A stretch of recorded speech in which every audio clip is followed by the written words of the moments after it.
Welcome back. I'm Renier, your 2017 president for the San Luis Obispo Association of Realtors. Again, we're here. I'm with Steve Delmartini doing our city updates, and I want to remind you of a couple things before we get into that really quickly. One, the MLS conversion is coming up. Do not forget, we're leaving Rabatoni. We're going to see our MLS matrix. If you have any questions about that, there's a great resource. It is matrixconversion.com. So matrixconversion.com. You'll find links, you'll find information, you'll find just about anything you need to answer most of your questions about switching over to the new system. Outside of that, I'm going to go ahead and pass this to Steve, and we're going to give you a city update. Okay. Hey, good morning. This is Steve Delmartini bringing you your city update. Last Thursday night, there was a city council meeting regarding the rental housing inspection ordinance.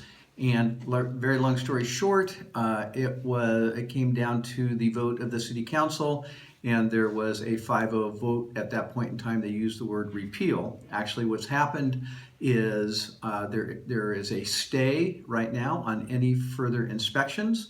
Any inspections that were scheduled have been canceled.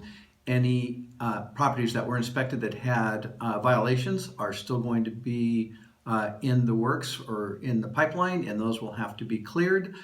So now there is about a 45-day time period for this repeal or stay to be finalized.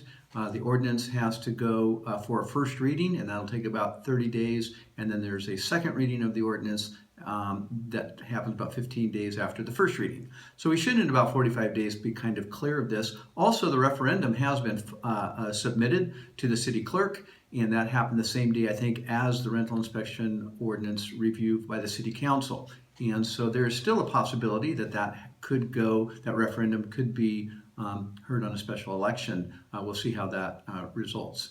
Secondly, last night at the Planning Commission, where was a hearing on accessory dwelling units. The state has two bills, the Assembly and the Senate bill, that have come down and have really relaxed all of the standards to allow accessory dwelling units. The city of San Luis has to react to the state bills, and what they kind of offered out was maybe a maximum 450 square foot. That seems small. Most of the people that spoke last night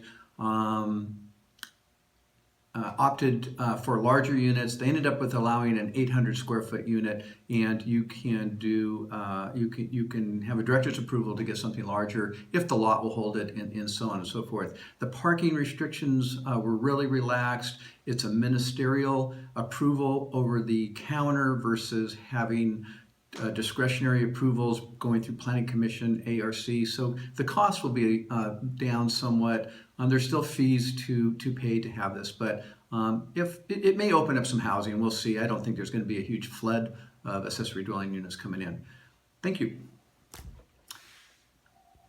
Oh, and I want to give kudos to Nikki Anderson, Graham Updegrove. They both spoke at the rental inspection hearing and had very positive input, and I just think it's always important when realtors come to the mic and can add something positive to the results of a hearing.